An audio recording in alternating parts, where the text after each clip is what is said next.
It's Friday, April 2nd, 2021, and now we know who won Catalyst Fund 3. Get ready. Let's go.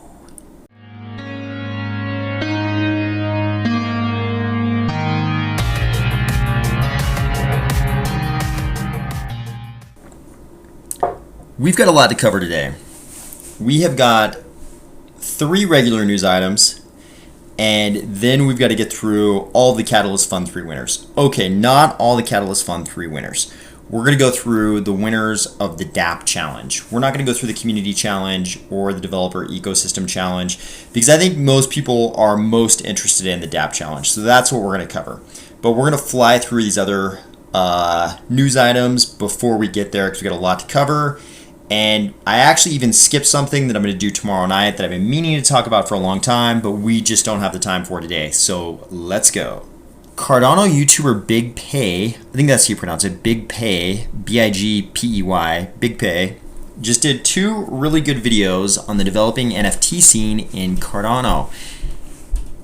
And specifically, he showed everybody how to accomplish manual escrow in Discord so that you don't get scammed in the secondary market for Cardano NFTs. So the focus here was on the Spacebuds series of NFTs. You've probably seen them. These little characters, some of them are dinosaurs, some of them are sharks, various types of characters in spacesuits. This is NFT art, they're drawings, they're collectibles, apparently. It turns out that you still have to be careful. Even though this is all within the Cardano ecosystem, there are scammers out there who will try to cheat you. So these kinds of manual procedures to escrow the money in the NFT basically is going on a Discord and people will jump in there, it sounds like for a fee, to hold the NFT and the money, and when everybody's happy, they send the money to the person who sold and the NFT to the person who bought, just like you'd expect, classic escrow. I think so. It was it was a really good video for somebody to do, and I'm so glad Big Pay did those videos so that people have some game plan for how to safely make these transactions in NFTs in our ecosystem. But I think it also highlights how much easier everything is going to be once we get smart contracts with Alonzo, since simple escrow like this is a prime use case for simple smart contracts that at the outset seem like they should be accomplishable even just in Marlowe. So people should be able to spin these smart contracts up to do things like NFT escrow pretty easily right off the bat once we have Alonzo. But big shout out to Big Pay for putting those videos together. Number 2, Cardano hits 400,000 delegators. This is a big deal. We've got 400,000 people delegating to stake pools in our ecosystem. That's a lot of people. That's almost 500,000 people, right? I don't know how they're counting that. I don't know I'm sure they're counting by wallets, and people could have more than one wallet, but we've got 400,000 delegators. Big deal. Almost 500,000. That's a lot. Number 3, Graph Blockchain has announced an acquisition of $300,000 in ADA for staking purposes. Apparently, Graph Blockchain is a Canadian company, I'm told. But I think this is interesting because this is just the beginning. I wanted to mention this. $300,000 is not a lot of money. That's less than the value of the average house, I think, in a lot of places now in the United States. But I think once the corporate finance world finally understands the dynamic around staking in Cardano, we may see announcements like this with dollar values that are orders of magnitude higher. Right now, the corporate world is considering holding BTC on their balance sheets, but yield on ADA holdings might become hyper attractive to a wide spectrum of companies once they understand the dynamics of staking and that a compounding yield is available for capture. So I wanted to mark this little milestone. A company invests $300,000 in ADA staking because I think it's going to be really interesting down the road to compare that to the kinds of announcements we see later on. Again, nobody knows what's going to happen, including me, of course, but I personally suspect we're going to see this same type of announcement from other companies in the future, and that dollar value is going to be much, much, much higher. Okay, now let's discuss the Project Catalyst Fund 3 winners. We're going to go over each one in the DApp challenge. Oh, before we get on with that though, I should mention, for full disclosure purposes, here at Army of Spies, we also had a proposal in Fund 3, and the results were extremely mind-blowing. We sort of submitted our proposal expecting that we would get 0 votes. I really thought it was possible we'd get 0 votes or some extraordinary low number of votes for a bunch of different reasons. I think the goal of our proposal makes a lot of people uncomfortable. If our proposal is carried out, I think the fruition of that makes people uncomfortable. It was also a very technical, kind of long read in the proposal. I think we had a lot of minutia in there about what we were trying to do, and I think it was too dense and too much for people. We also kind of expected that, but what we really wanted was to put everything out there and see if some small number of reviewers or commenters would give us feedback that would be useful. So we were mainly in it for the feedback, I think, but my mind was completely blown by how many voted for us in Fund 3.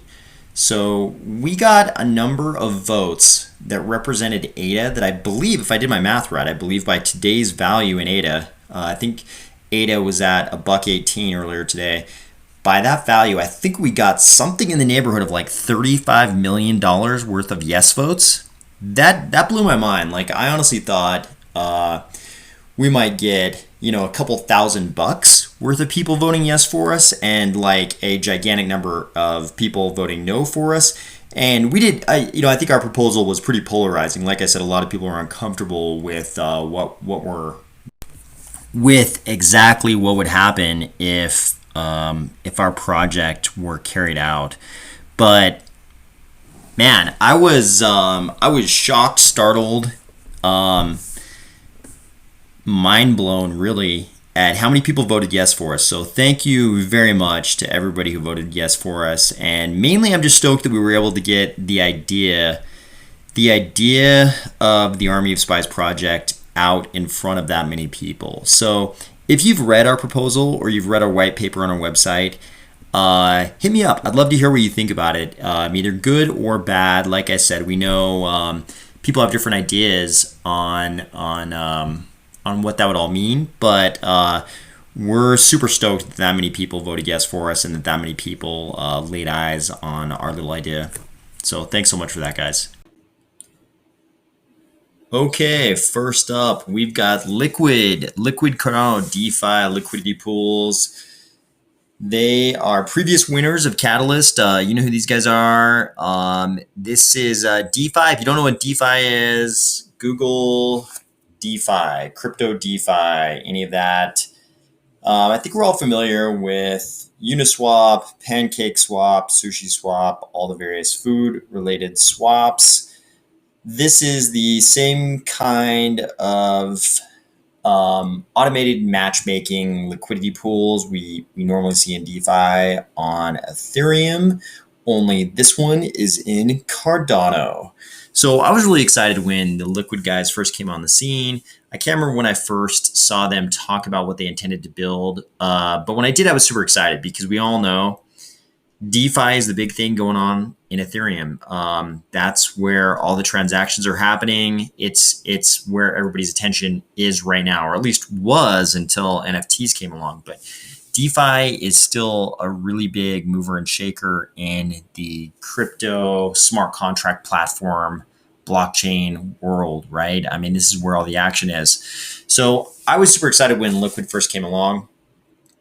Selfishly, as a Haskell beginner, and I'll probably talk a little bit about my little Haskell learning Haskell beginner journey, maybe tomorrow night or some other night. I'll talk about that at some point down the road. But as a Haskell beginner, I selfishly hoped and kind of assumed that they would be they would be creating Liquid in Plutus, that they would be writing Plutus smart contracts. And selfishly, I wanted to look at that code, and check that out. Um, and I was kind of surprised when I figured out, and I could have this wrong. Somebody please correct me if I've got this wrong. But I believe at some point along the way, I figured out actually these are Ethereum. The developers here have experience in Ethereum, and it looks like they're going to be writing the smart contracts in Solidity and then porting them over to Cardano. Fact right here, it says team implementing has launched several DeFi dApps on Ethereum. And they name a couple of entities involved in this. These are still Cardano guys, right? These guys have been around since Fund 2. Looks like they got 41K in Fund 2. And I think they only asked for something like 53K in Fund 3. This is not a lot of money. Anybody who's been involved with a startup before knows that you could burn through this combined amount of money in 3 seconds in a startup. So they're not really asking for that much money. But I do wish this was being put together in Plutus. I know there's really no such thing at this point as a Plutus developer who doesn't work for IOHK.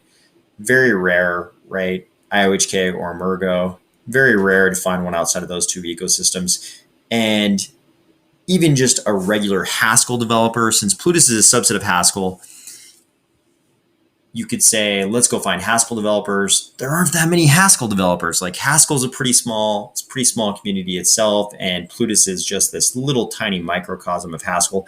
So I get it. I selfishly wish they were developing this in Plutus natively, but we'll take it. I hope it turns out great. The one thing I wonder about at the end of the day, after Liquid is all built out, I know they'll be building forever, but at the end of the day, when it's all built out and it's written in Solidity and ported over to Cardano through the K framework stuff, that runtime verification and Grigory Rosu is built. When that's all done, isn't this kind of going to be the same as a Uniswap or a Pancake Swap, Sushi Swap clone that's been ported over to Cardano? And won't the end result be the same? A DeFi product written in Solidity that's translated over into Cardano. I kind of fear that when we get all done, it's just going to be another one of those competitors among the field.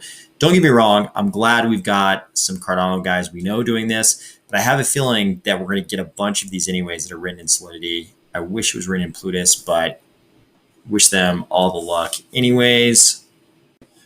Okay, I read this title as ADA transactions to trigger IoT plus input-output hardware spins. I'm guessing that's what that means. Somebody correct me if I'm wrong. I probably am. So it looks like this is Kyle Solomon's project. I'm familiar with seeing him on videos, various calls and stuff related to ADA. I think for years I've seen him show up on calls. Sort of a very well-known character. It looks like this is an entity he's related to called Adosia. I think I saw him talk about this project on the Cardano 360 March episode. It looks like in 2018 they produced some functional hardware. They attempted an ICO. Got a link to the white paper there. Looks like upon being contacted by regulators, Adosia opted to cooperate while moving to build out the Adosia IoT platform without funding, and we managed to build something better than originally intended while preserving the goal of aligning for tokenization on Cardano. I don't know what kind of interaction they had with the regulators back then, but when I see anything having to do with IoT and crypto, I have a certain reaction to it, right? IoT sounds awesome. I totally want my coffee maker to buy more coffee for me when I'm getting low. That is something I want. But when I start thinking about IoT, I think, okay, now we're talking about hardware that doesn't exist in my kitchen right now anyways. I'm sure, some people have IoT devices I'm sure some people are going to say they have IoT devices in their home already, but I don't have any, and I don't think I really know anybody who has any of this. Like, I don't know anybody who has a coffee maker who orders coffee for them. Let me put it that way. Um, it all sounds awesome, but when I think about this interaction between cryptos and hardware, it sounds like something that's pretty far down the road, right? I would love to be proven wrong here. Adosia, I hope you guys are super successful. I hope you put together, uh, some kind of system or platform, whatever this is, for IoT to get to us, in the next couple years, not, a decade from now. I think that'd be awesome. I would love for this to defy my expectations and for us to see something meaningful out of this in the short term rather than the long term. But I definitely have this visceral reaction to anything IoT. I think the build out of the hardware necessary for this to really work, I mean, it seems like for coffee companies to want to sell coffee to a bunch of coffee makers, it seems like you've got to have a lot of coffee makers out there capable of doing that. And I wonder how long that takes. But I hope this project defies my expectations and is able to produce something for us in the short term rather than the long term. So good luck to you guys.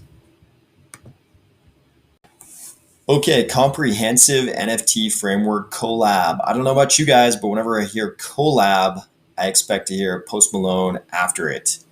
That is not the case here. Apparently, what we have here is 42 different catalyst proposals coming together into one team to create a wax killer on Cardano. So they're going to create the platform or the framework. They're calling it a framework, the framework for NFTs on Cardano. So it looks like we got 42 different proposals. And how many team members? 55 team members and 774 supporters. Looks like they've all come together, and there's a nice video here. You can go in there and click on it. I'll let you watch it by yourself. There's a nice video here there with the guy who wrote the proposal for all 42 of these teams. This sounds awesome. I don't know how well 42 different teams can meaningfully work together unless they're all sort of employed by the same entity and making some real dough. I hope the answer is they work together really well. I see here they want to coordinate an NFT DAO that implements all NFT DApp requirements to build a penultimate composable NFT framework, a wax killer on Cardano. I could be wrong, but I think the word penultimate actually means the one that's right before the ultimate one, the second to final one. I don't know if we want to build out the second to final NFT framework here. I think we want the ultimate NFT framework. I don't think they really meant penultimate. I think they meant the ultimate NFT platform. Here they said again, for the penultimate NFT platform. I think we want the ultimate one, not the penultimate one. That's okay. I hope you guys are all able to work together somehow really well, and you guys push out a kick-ass NFT framework, and that we're all just trading NFTs like crazy on that framework. So good luck, guys. I hope you do great things. Okay, this is awesome because it seems to service us. Digital asset inheritance. We're all hoping to get rich off our crypto holdings, and this would help us to pass along those crypto riches to our heirs.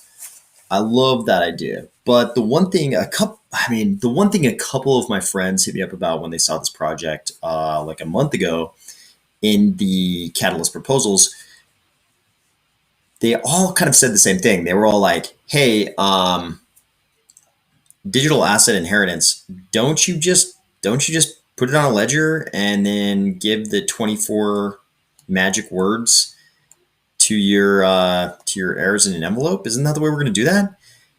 And it was kind of hard to defeat that logic when I thought about this project. This project, it seems to be based on the idea that users will download an app, mobile or desktop, and be presented with options for setting up automatic wallet transfers triggered by a given inactivity period using a smart contract. A keepsake dictionary, which allows encoding anything that might give access to digital assets, seed phrases, stake pool, pledge addresses, logins, and encrypt any dictionaries and settings, then save them securely on the blockchain as transaction metadata. That would require credit in the form of ADA. So when I hear these kind of things, I haven't delved deeply into this proposal, but when I hear these kinds of things, what I think about is that you've got some centralized points of failure here. I could be completely wrong. Maybe they've done things to mitigate this, what seems to me like centralization. Maybe I'm wrong and there is no centralization. But when I think of going from a ledger and, 24 secret words written on a piece of paper to an app and, the private keys somehow being encoded or encrypted, and stored somewhere, it feels like we're losing a little bit of security here. And I mean, I totally get the logic of, a decedent passes away and automatically, you can split up their treasure trove of ADA into 5 different portions, each of which is sent to an heir of the decedent, right? Like the 5 children or something like that. I totally get that logic, but I don't know if there's really a centralized way of doing this where we don't lose some security and create centralized points of failure. I would love it if I'm proven wrong. I hope this project builds out something awesome that either mitigates any centralized points of failure or somehow avoids them to begin with. All the luck to you guys. Decentralized Accounting, International Financial Report Standards. So this is one of those projects like this use case makes sense to me. Plutus is a subset of Haskell. It's really Haskell. Plutus is Haskell, right? A few minor changes. Plutus is basically Haskell though, and Haskell is extremely mathematical. Haskell involves a lot of, I won't say it involves a lot of math, but it is very compatible with mathematics, right? I'm I'm 400 pages into that 1,200 page book that Charles recommended. I think it's called, a first principles approach to Haskell or something. The website is thehaskellbook.com. But after 400 pages of that stuff and doing all the homework, it's I can see how Haskell is very compatible with math, and to me that would seem to indicate that it's very compatible with accounting. So this project makes perfect sense to me. He says, I want to implement a blank balance sheet in Plutus. See that, you can tell I watch macro econ podcasts. I wanted to talk about bank balance sheets there, but he's saying a blank balance sheet in Plutus. And this person also says, I am studying information systems management at the TU Berlin. I'm guessing that's Technical University of Berlin, where I learned to code in Haskell and how to do accounting. If you can code in Haskell and you are studying information systems management and you also know how to do accounting, I am guessing you will write a kick-ass little project here. You'll create a kick-ass little project here. And I think accounting is one of those things that's probably pretty boring for everybody, but this is the kind of sleeper project that could grow to gigantic proportions in terms of adoption. I think something like this, create a blank balance sheet in Plutus, something like this, the use case in accounting, I can see how this could be a sleeper that grows gigantic. I hope that's the case for you, my friend. Good luck with that. Food Traceability Solution Africa. I hope this one wins. I hope you guys create this product and I hope it kicks ass. This one looks awesome. Food supply chain use case makes perfect sense to me. It always has for blockchain. It's like, we don't know where our food's been. We don't know how it got to us. If I buy a pound of coffee from Ethiopia for $12 in North America, I have no idea if it's actually from Ethiopia. I have no idea how much money the farmer who grew the coffee gets out of my $12. I suspect it's very, very, very little, and everything I've ever read about that is kind of consistent with that.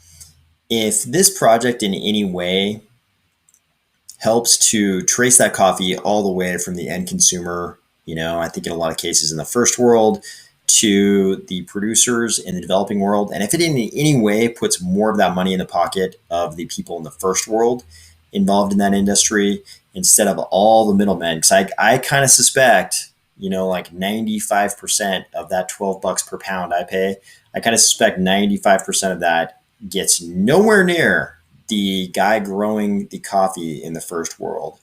I think most people in the first world would be pretty shocked at how many dollars per pound. Let's say what fraction of a dollar per pound a farmer in the developing world might get for coffee beans. And if you think about it, I mean, these are coffee beans. It's not like we're taking still and it's ending up in a Tesla. I mean, they're coffee beans. They're coffee beans on the plant, and they're coffee beans when they get to you. There's some roasting going on. Roasting's a thing, but it's not like we're transforming it into a completely different product in between the two. I hope this project wins. I think food supply chain is a great use case for blockchain that everybody understands. And I hope you guys kick ass. Looks like you guys only requested $3,500, so not a huge amount of money. I think this is money. This is money well spent. Good job voting on this one, Cardano community.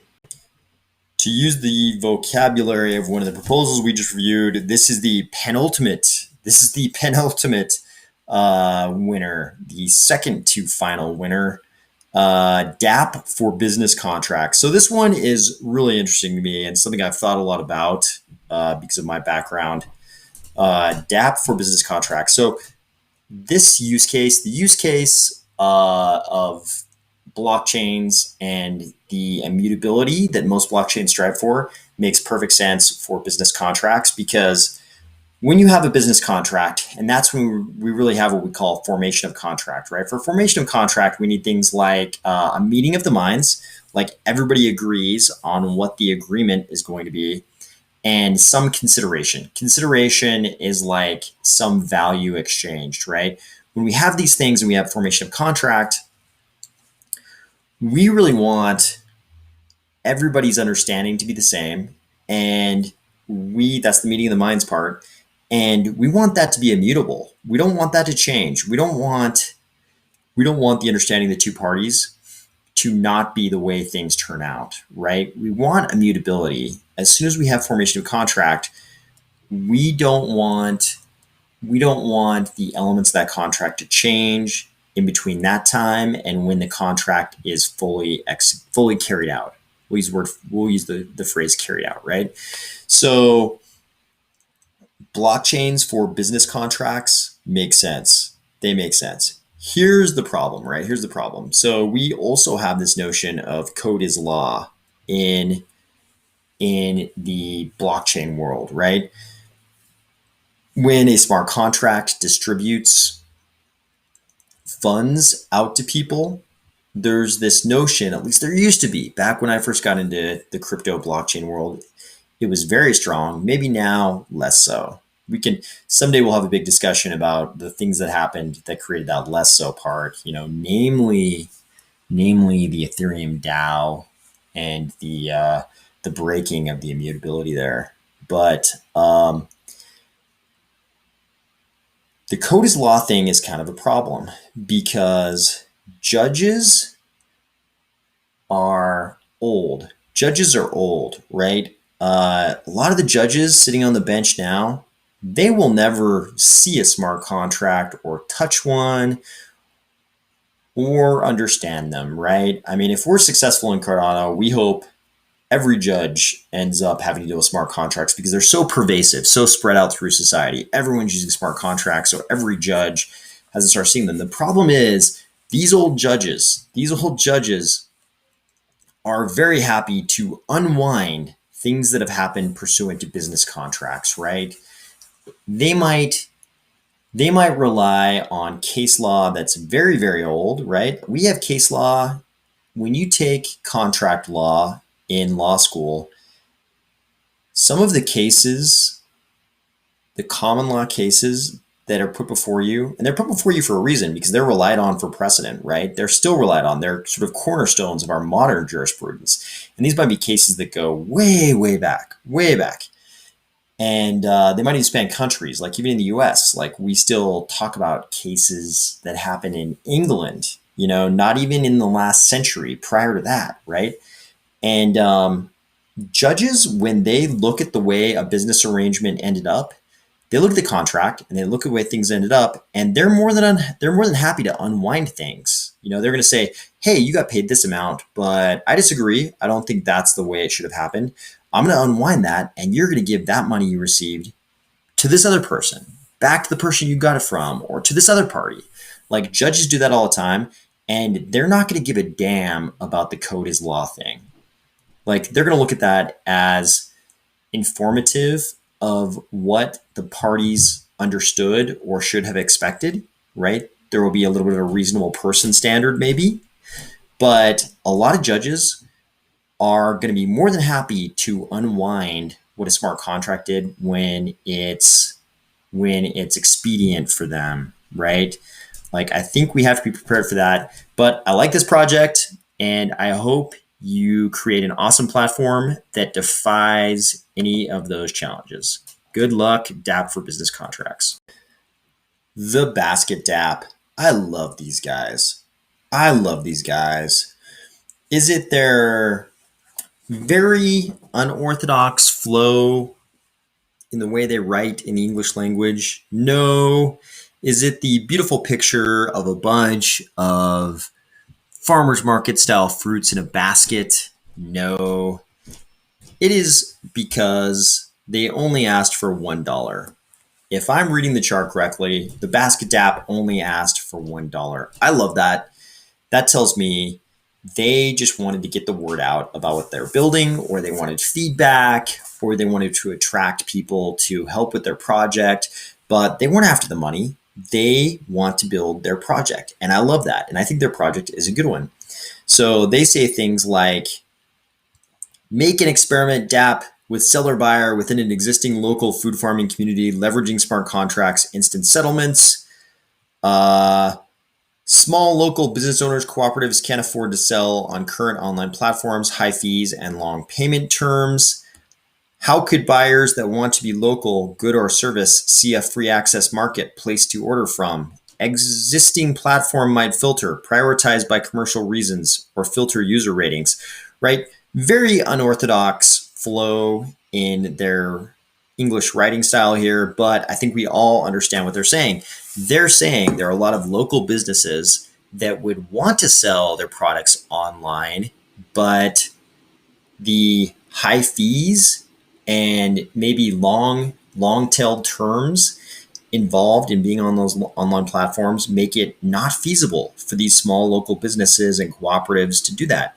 Like you might imagine like a local beef rancher or a local vegetable farmer, it's like nobody's going to the farmer's market anymore because of COVID. So they want to sell their delicious, ribeye steaks, or, if you're not of the steak persuasion, delicious kale. If you like kale, they might want to sell you delicious kale, but you can't go to the farmer's market because of COVID. And now you're shopping online. Even after COVID ends, maybe you're still shopping online just because you figured out it's easier than going to the damn farmer's market. But these guys can't get online. It costs too much. So the Basketdap wants to provide a solution. Example they give, the local bread shop saw 80% sales drop, but still cannot sell via internet as not profitable. I know people in this position. I know people who make great local products who local people would want to buy, but they can't get online. It's too expensive. They might not have the technical know-how, but mainly it's too expensive, right? This DApp might be able to connect them. I love this product. I love that you only ask for $1. I also noticed to the bottom you say, openbazaar.org already provides a decentralized buy-sell experience, but based on BTC. Please comment on your user experience.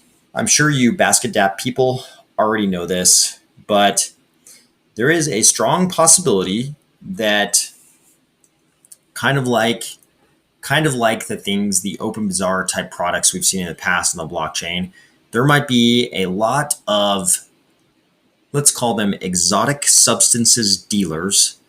Exotic substances dealers may want to use your Basketdap, and they may be transacting in things you are uncomfortable with. So be prepared for that. You probably already know, but I think a lot of those people will probably try to use your product. But I hope that does not dissuade you in any way. I hope you guys build out the Basketdap, and it allows a lot of local businesses to go online and sell stuff to people like me. And with that, I will see you all tomorrow.